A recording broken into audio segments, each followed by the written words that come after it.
Halo semuanya, kembali lagi bersama saya Brian Howard. Kali ini saya akan jawab lagi pertanyaan ya. Mungkin udah sekitar 2 minggu gitu saya nggak buat video karena sibuk ngelatih juga dan sibuk juga kegiatan di luar. Tapi saya akan coba untuk konsisten buat video-video untuk menjawab pertanyaannya ya. Dan juga kalau bisa saya setiap minggu itu di hari Sabtu ya, saya akan upload atau di hari Minggunya. Nah, saya sapa dulu teman-teman dari seluruh Indonesia ya. Udah cukup banyak pertanyaan yang saya kumpulin kemarin, ada lebih kurang 13 pertanyaan ya, sampai 14 pertanyaan. Nah, saya akan jawab satu persatu. Lalu ada juga yang perlu saya sampaikan sebelum saya menjawab pertanyaan ini. Kalau teman-teman memberikan pertanyaan, tolong kasih pertanyaannya yang details ya. Contoh anaknya umur berapa, jenis kelaminnya putra atau putri, terus habis itu tahun kelahirannya lah ya, tahun kelahiran berapa ataupun tahun umurnya berapa. Lalu habis itu kendalanya ataupun pertanyaan yang mau dipertanyakan itu apa gitu ya. Jadi saya bisa ada gambaran ketika teman-teman bertanya untuk usia berapa, saya nggak kelihatan ada contoh ada program yang teman-teman tanyakan, tapi untuk umur berapa saya nggak tahu tuh ya. Jadi ketika saya buat jawab pertanyaan kan saya harus kaji juga sebanyak informasi mungkin, malah lebih bagus informasi saya untuk bisa menjawab ya. Nah, jadi saya mendapat informasi lebih untuk menjawab pertanyaan itu sehingga lebih details ya. Nah, lebih rinci ya. Nah, di sini bagaimana ada di video bagaimana cara atau teknik mengeluarkan nafas saat berenang gaya bebas. Nah, ini ya. Di sini ada yang bertanya ya. Halo coach, mau nanya kenapa saya kalau renang gaya bebas setelah ambil nafas kepala masuk ganti ngayun tangan satunya belum selesai ngayun seperti kehabisan nafas. Apa gaya bebas sama dengan gaya kata? Waktu di dalam air nafas langsung dikeluarkan semua lewat hidung. Makasih sebelumnya. Nah, kalau untuk teknik pernapasan di gaya bebas itu ketika kita kepala itu turun ke dalam air, itu kita harus buang nafas dari hidung. Nah, tapi ketika kita mau narik nafas atau kepalanya dimiringkan, lalu itu kita tarik nafas dari mulut ya. Nah, itu jelas ya. Nah, di sini kan pertanyaannya adalah kalau berenang gaya bebas setelah ambil nafas kepala masuk ganti ngayun tangan satunya belum selesai ngayun seperti kehabisan nafas. Nah, berarti oksigen yang diambil kurang banyak ya, ataupun ketika kita ngambil nafas itu harus lebih banyak ya, harus penuhin ya. Jadi saya pernah jelaskan tangki oksigen kita ada 2, satu di perut, satu di paru-paru. Jadi kita juga harus menggunakan tangki oksigen besar, yaitu yang di perut ya. Nah, itu bisa dilatih dengan kita ketika kita buang nafas juga kita usahakan buang habis, kita ambil nafas juga kita ambilnya maksimal semuanya ya. Jadi ketika kita buang nafas jangan setengah-setengah ya. Nah, apa gaya bebas sama dengan gaya katak? Waktu di dalam air nafas langsung dikeluarkan semua lewat hidung. Iya benar. Tapi kan kita pada saat buang nafas kenapa harus dari hidung? Karena kan ronggannya lebih kecil. Jadi kita pas buang nafas itu nggak langsung semua nafas itu habis terbuang ya. Nah, masih ada sisa masih ada rongga kecil yang untuk nahan, kecuali kita buang nafasnya dari mulut. Kalau buang nafas dari mulut kan langsung semuanya keluar ya. Oke, itu karena rongga mulut lebih besar ya. Nah, lalu berikutnya pertanyaan yang kedua, 2 cara pembalikan di renang atau turning ya. Nah, ini. Nah, di sini apa kita perlu menahan nafas atau harus mengeluarkan nafas dari hidung ketika pembalikan? Nah, saya sudah menemukan teknik pernafasan yang tepat. Saat kita mau melakukan pembalikan, kita ambil nafas. Lalu saat pembalikan kita membuang nafas lewat hidung secara perlahan, tidak boleh stop. Cukup benar ya ini ya. Dengan demikian air tidak akan masuk melalui hidung kita. Cara ini terbukti efektif untuk saya dan air tidak masuk melalui hidung. Semoga membantu. Nah, di sini betul ketika kita melakukan pembalikan, selama kita melakukan pembalikan itu, jadi during the turning itu kita mesti mengeluarkan nafas ya. Dan ketika kita push off the wall itu, ketika kita tendang dari dinding, nah itu saatnya kita kalau kita kehabisan nafas, kita tahan sedikit, habis itu kita tarikan tangan pertama. Nah, kita udah boleh ngambil nafas ya. Tapi kalau untuk perenang umumnya itu sudah terlatih, dan biasanya kita masih melakukan underwater ya, kaki underwater dolphin kick. Habis itu baru kita naik. Tarikan pertama itu selalu nggak nafas ya, kalau untuk perenang yang untuk atlet ya. Tapi kalau untuk perenang yang contoh berenang untuk kesehatan ya tidak jadi masalah. Setelah pembalikan, tendang dari dinding, ya udah boleh ngambil nafas ya. Nah, itu hanya untuk efisiensi. Ketika kita tarikan pertama itu tidak ngambil nafas itu supaya tidak langsung break the resistance ya. Jadi kita nggak langsung berhenti ya, tapi kita mulus naiknya ya. Oke. Nah, itu mungkin terjawabkan. Pertanyaan ketiga ini bagaimana, ada di video, bagaimana cara menghitung pace. Nah, fungsi fins dan pedal ya waktu itu ya. Selamat pagi coach, minta penjelasan tentang perbaikan stroke pada setiap gaya renang. Saya dari Tegal, Jawa Tengah. Salam balik untuk teman-teman yang ada di Tegal, Jawa Tengah. Nah, kalau untuk perbaikan stroke ataupun drill ya, itu saya sudah pernah buat itu di awal tahun. Itu teman-teman bisa cek video yang di bawahnya ya. Itu saya buatnya adalah lengkap, mulai dari drill gaya bebas, drill gaya punggung, drill gaya kupu, dan drill gaya dada. Jadi teman-teman bisa scroll kembali ke bawah ya, video-video itu kalau nggak salah saya awal tahun 2022 Januari itu saya buat ya. Nah, itu teman-teman bisa lihat kembali untuk perbaikan stroke-nya. Jadi teman-teman bisa dengerin jelas mulai dari kupu, punggung, dada, dan bebas ya. Nah, terjawabkan ya. Lalu pertanyaan yang keempat ya, 1, 2, 3, 4. Nah, ada di set threshold diterapkan dari KU berapa? Nah, ini ya. Nah, di sini ada pertanyaan, perkenalkan, nama saya Adi dari Jakarta. Izin tanya, apa pengertian energi sistem atau sistem energi dalam renang? Contohnya seperti apa? Mohon penjelasannya secara simpel saja ya coach. Saya bertanya seperti ini soalnya kemarin ada teman yang ikut pelatih renang sertifikasi C dan ada pertanyaan seperti itu. Nah, energi sistem atau sistem energi, saya sudah pernah menjelaskan di video-video sebelumnya ya. Nah, energi sistem adalah sistem energi yang sudah ada di badan kita sejak kita umur 13 tahun untuk putra. Untuk putri sudah ada sejak 13 tahun. Jadi contoh, anak-anak sudah mulai belajar yang namanya mengatur pace, tenaganya seberapa banyak, 70%, 80% tenaga, 90% tenaga, 100% tenaga. Nah, kalau cowok umur 13 tahun, cewek umur 11 tahun, di bawah dari umur itu anak-anak masih belum tahu yang namanya berapa persen. Karena apa? Energi sistem yang ada di badannya ataupun anak-anak ini masih belum yang namanya peak height velocity, ataupun belum yang namanya, kalau di bahasa Indonesia ini adalah akil balik ya.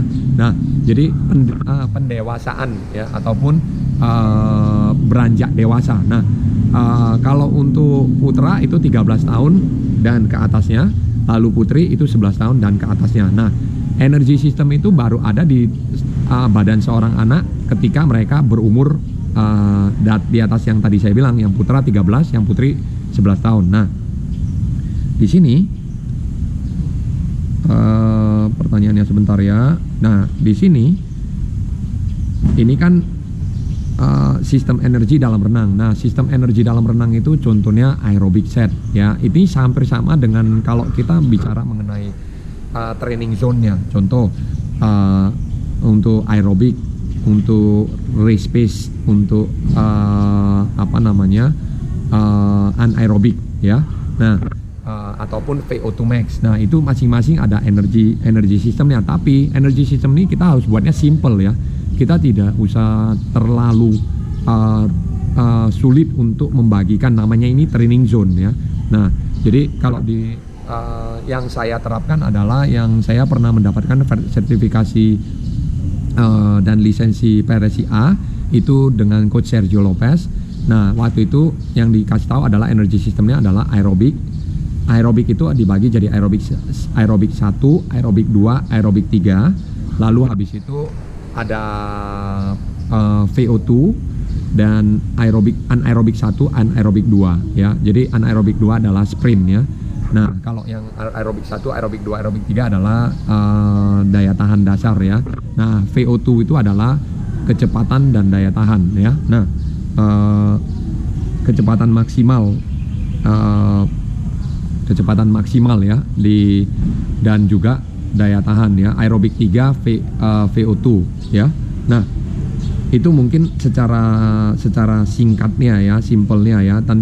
Sebenarnya tidak usah terlalu ribet ya. Kalau untuk energy system ini sangat banyak sekali sangat banyak sekali versinya ya. Tapi harus dibuat simple ya. Jadi kita nggak bingung ya ketika bicara energy system. Itu ada juga yang energy systemnya sampai bicara mengenai laktat production, laktat tolerance ya. Lalu habis itu ada juga yang namanya anaerobik 1, anaerobik 2, anaerobik 3, VO2 max. Lalu habis itu aerobik 1, aerobik N1, N2, N3 ya. Nah, itu sangat detail ya sebenarnya ya. Nah, tapi itu banyak, ada sistem energi yang dianut oleh Amerika, ada yang sistem energi yang dianut oleh Australia ya, dan beberapa negara yang mereka menciptakan energy system secara detail ya. Nah, kalau untuk contoh program aerobik itu tentunya jarak panjang, race pace, set threshold, dan VO2 itu set race pace ya. Lalu habis itu untuk anaerobik yaitu set speed ya, yang kecepatan. Nah, mungkin itu secara sederhananya. Lalu sekarang yang nomor 4 ya, 2 cara pembalikan di renang, turning. Nah, ini yang tadi juga ya, ada pertanyaan lagi di video yang sama. Sedikit bertanya terkait waktu pembalikan, gaya dada dan kupu, posisi kaki yang mendorong, apakah kedua kaki atau salah satunya dari segi peraturan. Nah, kalau kupu itu udah namanya kupu dan dada, itu sampainya tangannya juga 2, lalu pembalikan kakinya juga harus dorong 2 ya. Kalau dorong 1 bukan nggak boleh sih ya, secara peraturan mungkin kalau di gaya dada itu harus 2 ya, dan bukan mungkin tapi wajib 2. Kaki yang tendang juga harus 2 ya. Nah, tapi kalau satu pun kena disk ya, mungkin akan kena disk, tapi biasanya dada itu adalah 2 tangan sentuh ke dinding, harus wajib sentuh ke dinding, dan pembalikan ketika pembalikan nggak mungkin kita menggunakan satu kaki juga ya, harusnya 2 kaki, kecuali mungkin pemula-pemula yang adik-adik kecil yang belum bisa melakukan pembalikan ya. Tapi kalau udah senior ataupun udah KU1, KU2 itu biasanya mereka sudah paham harus 2 tangan masuk dan keluarnya ketika dorong dari dinding itu juga harus 2 ya. Peraturannya juga harus 2 seharusnya ya, nggak boleh 1 kaki ya, karena kan gaya dada dan gaya kupu itu sampainya harus 2 tangan, ketika pembalikan itu juga dorong harus pakai 2 kaki ya. Nah, tapi kalau pakai 1 kaki sepertinya kalau untuk anak-anak yang kecil-kecil ya mungkin masih ditoleransi ya sama panitia, tapi kalau anak-anak yang udah gede ya mungkin nggak ditoleransi lagi, udah kena disk ya. Nah, mungkin di situ ya, dari segi peraturan harusnya tidak boleh ya. Nah, berikutnya ini bayi ada di video, bayi berapa kali berenang dalam 1 bulan. Nah, ini di sini ya. Ini pertanyaan yang kelima ya. Ini ya, 1, 2, 3, 4, 5, 6. 1, 2, 3, 4, 5, 6. Nah, ini pertanyaan yang ke-6, sorry ya. Nah, maaf, tanya coach, model pelampung yang cocok untuk bayi usia 16 bulan seperti apa ya? Kalau 16 bulan itu pelampungnya boleh menggunakan pelampung yang di tangan ya. Biasanya itu ada yang pelampung namanya itu ada kayak balon dia ya, kayak kita tiup nanti ada pelampungnya 2 biji di sebelah kiri kanan, bisa diikatkan ke tangan kita ya. Nah, lalu habis itu ada juga ban ya, kayak tub gitu ya, kayak tub. Jadi yang ban-ban kecil yang biasanya itu plastik ya, kayak plastik gitu, tapi bisa ditiup ya. Jadi bentuknya lingkaran, nah itu juga bisa dipakaikan. Tapi kalau untuk keamanan anak-anak di dalam air itu wajib dijaga dengan tangan kita sendiri. Jadi anak-anak itu merasa nyaman dan merasa aman, dan kita juga nggak mau anak-anak ini trauma karena mereka salah pegang pelampungnya atau karena ada dari pelampungnya sendiri ada kesalahan atau apa, jadi akhirnya menyebabkan anak-anak ini jadi trauma ya. Nah, biasanya untuk keamanan anak-anak adalah kita harus menggunakan 2 tangan pegang ke bawahnya ketek anak-anak ya. Jadi kita pegang secara biasa kita gendong ya. Tapi untuk keselamatan anak-anak itu hanya boleh satu one arm length ya. Jadi panjangnya hanya untuk 1 tangan ini aja. Kita nggak boleh lepas anak-anak lebih dari 1 tangan kalau untuk anak umur 16 bulan ya. Nah, karena apa? Keselamatannya anak-anak itu sendiri umumnya di bawah umur 3 tahun ataupun 5 tahun ya, kita harus jaga seperti itu ya, supaya untuk keselamatannya. Kalau untuk umur 4 tahun sepertinya biasanya sudah mulai bisa berenang, tapi kita harus tetap selalu memperhatikan mereka ya. Nah, ataupun umur 5 tahun ya. Nah, lalu berikutnya pertanyaan yang ke-7 nih. Nah, mengapa saat ambil nafas di gaya bebas tangan kiri jatuh atau drop elbow ya? Ini ada di video itu. Nah, di sini ada yang bertanya, Coach, saya selalu minum air waktu ambil nafas gaya bebas, bagaimana solusinya ya? Terima kasih. Nah, kemungkinan besar kalau kita bisa keminum air adalah kepalanya kurang ngangkat ke atas ya, ataupun kepalanya mulutnya posisinya masih berada di dalam, kita sudah ambil nafas, sehingga apa, ketika kita ambil nafas airnya masuk ke dalam mulut ya. Nah, berarti kepalanya mesti agak sedikit dilewatkan ke udara sini ya, jadi kita nggak jatuh ataupun nggak drop ya. Nah, dan kaki kita harus kuat. Kalau kaki kita kuat, umumnya kita dorongannya akan lebih kuat dan malah bisa ini ya. Pak? Iya. Ini kebetulan Bapak yang jagain kolam. Iya. Pak, makasih ya Pak ya. Airnya udah bagus, udah enak. Iya. Oke, jadi itu ya. Teman-teman yang sedikit saya bisa bantu di sini ya. Ambil nafas, bagaimana solusinya kalau minum air. Nah, yang pasti adalah kepalanya diangkat lebih tinggi ya, sedikit, tapi jangan terlalu, bukan ngangkat vertikal gini ya, tapi ngangkatnya adalah horizontal tapi diputar ke samping ya, lebih naik dikit diputarnya ya. Jadi putarannya kalau bisa saya videokan ya, ini putarannya harus lebih tinggi dari permukaan air ya, jadi sehingga kita tidak terminum air ya. Nah, itu mungkin terjawabkan ya. Pertanyaan yang ke-7 ini ya. Sorry, ini 1, 2, 3, 4, 5, 6, 7. Nah, ya pertanyaan yang ke-8 ya ini ya. Bayi 5 bulan berapa kali latihan dalam 1 bulan? Berapa kali berenang dalam 1 bulan? Apa perlu atlet? Nah, waktu itu ada di video ini ya. Nah, ini ada yang bertanya nih. Ya. Nah, Coach mau tanya, apakah benar kalau atlet dari KU5 dia dilatih cepat di atas rata-rata base time kelompok umurnya, pas di KU2 bakalan susah nurunin per detiknya? Tergantung nomor apa ya. Makanya saya perlunya adalah informasi yang lebih rinci ya. Kalau nurunin waktu per detiknya berarti ini kan bicara jarak pendek ya. Kalau jarak pendek iya benar. KU5, kita katakan KU5 adalah umur di bawah 10 tahun ya, kayak 9 tahun, 8 tahun kita sudah geber kenceng gitu, kita maunya anak-anak kenceng. Dan umur 9 tahun, 10 tahun, 11 tahun, 12 tahun, 13 tahun setelah 5 tahun berturut-turut kita latih, kalau kita katakan itu biasanya kita maunya anak ini juga langsung jadi ya.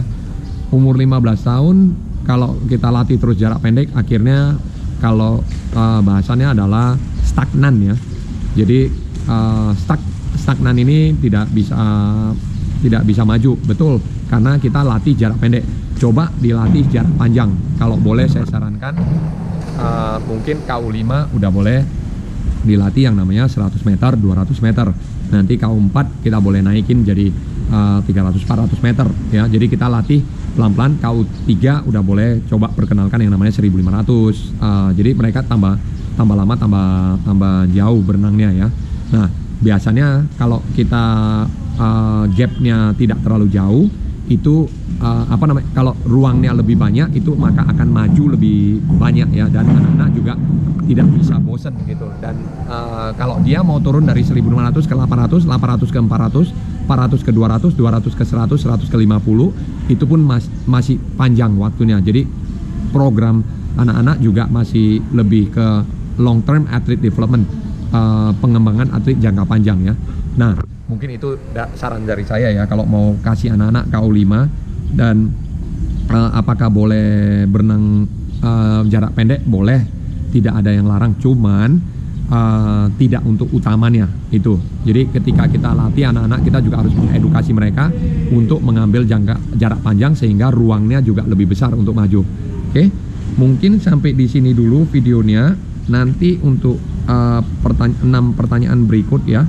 Ini kan betul ya, ada udah 7 pertanyaan yang saya jawab ya. 1, 2, 3, 4, 5, 6, 7, 8, 9. Nah ya, ini udah 7 ya. Saya rasa 7 pertanyaan yang saya jawab. Nanti saya akan buat lagi di video berikutnya setelah ini ya. Dan teman-teman kalau ada video yang terputus atau terpotong, itu teman-teman bisa lihat kembali di video berikutnya. Jadi saya tidak akan saya tidak akan skip, tapi saya akan jawab di video berikutnya ya, karena kamera saya mungkin ya kadang agak error ya. Jadi mohon maaf teman-teman, harap maklum aja. Itu aja video kali ini. Jangan lupa berikan kritik dan saran di kolom komentar. Salam buat teman-teman yang ada di seluruh Indonesia. Selalu semangat untuk melatih ya. Nah, jangan lupa berikan kritik dan saran di kolom komentar. Saya Brian Howard, sampai jumpa di video berikutnya. See you in the next video. Bye. Saya akan jawab lagi 6 pertanyaan berikut ya. Dah.